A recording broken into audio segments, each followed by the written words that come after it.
Հայաստանի Հանրապետությունում 2021 թվականին տեղի են ունեցել ընտրություններ, որոնք որևիցե մեկի մեջ կասկած չեն առաջացրել։ Հայաստանի Հանրապետությունն ունի օրինական ընտրված իշխանություն։ Այս մասին խորհրդարանական ճեպազրույցի ժամանակ ասաց Ազգային ժողովի նախագահ Ալեն Սիմոնյանը, անդրադառնալով ընդդիմության կողմից վարչապետի իմպիչմենտի գործընթաց սկսելու մտադրության հարցին։ Ըստ Ալեն Սիմոնյանի, իշխող խմբակցությունն ամենամեծ սատարումն ունի Հայաստանի ժողովրդի մոտ։ Այսօրվա հարցումները նույնիսկ ցույց են տալիս, որ իշխող խմբակցությունը առաջինն է հարցումներով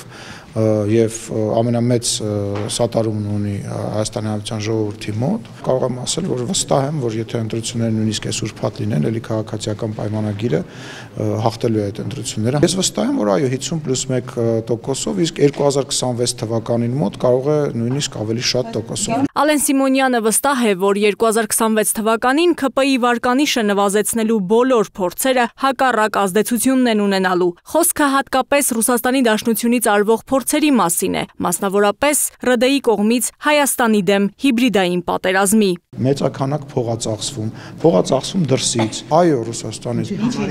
Հայաստանի հանդեպ տարվում է հիբրիդային պատերազմ, այդ հիբրիդային պատերազմը մեկ ակտիվանում է, երբ որ օրինակ ռուսական հեռուստաալիքներով բազմաթիվ անգամ տարբեր մեկնաբաններ, հաճախ նաև ցավոք սրտի հերու հայկական ազգանունների նշմարում ունեցող ազգանուն ունեցող մարդկանցով փորձում են Հայաստանի Հանրապետությունում իշխանություն փոխեն, միտինգների անոնսներ են անում, ղեկացնեմ կհիշեք հետո խոսքերս, դա 2026 թվականին էլ ավելի ակտիվանալու, նույնիսկ չեմ վախենում այդ բանը բարձրաձայն ասելուց, դա հակառակ ազդեցությունն է ունենալու։ 2020 թվականի պատերազմի ավարտից սկսած տարբեր բևեռների համար Հայաստանի Հանրապետության իշխանությանը փոխելը եղել է գերնպատակ։ Ալեն Սիմոնյանը այս պնդումը հիմնավորում է հետևյալ կերպ։ Պոստսովետական տարածքում ընտրված իշխանություն ունենալու տարբերակը։ Նման նախադեպերը շատ քիչ են, պոստսովետական տարածքում, եւ դա վատ օրինակ է։ Երկրորդը Հայաստանի Հանրապետությունը պատմական իրադարձությունների բերումով իր պետականության եւ իր անկախության աստիճանը բարձրացնելու ուղղությամբ հստակ քայլեր է անում եւ այդ բարձրացումը բնական է ոչ բոլորին է դուր գալիս, որտեղ Հայաստանը պետք է լինի միշտ կախված, ինչ որ կենտրոնից, Հայաստանը պետք է միշտ ունենա մեծ եղբայր,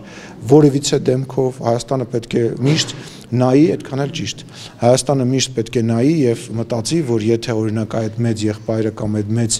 գերտերությունը չլինի, Հայաստանին կուտեն, կուլ կտան եւ Հայաստանը օտար է իր տարածաշրջանում եւ միայն իր գոյությամբ պարտական է այդ բանին։ Եվ այդ իրողությունը այսօր վերանում է,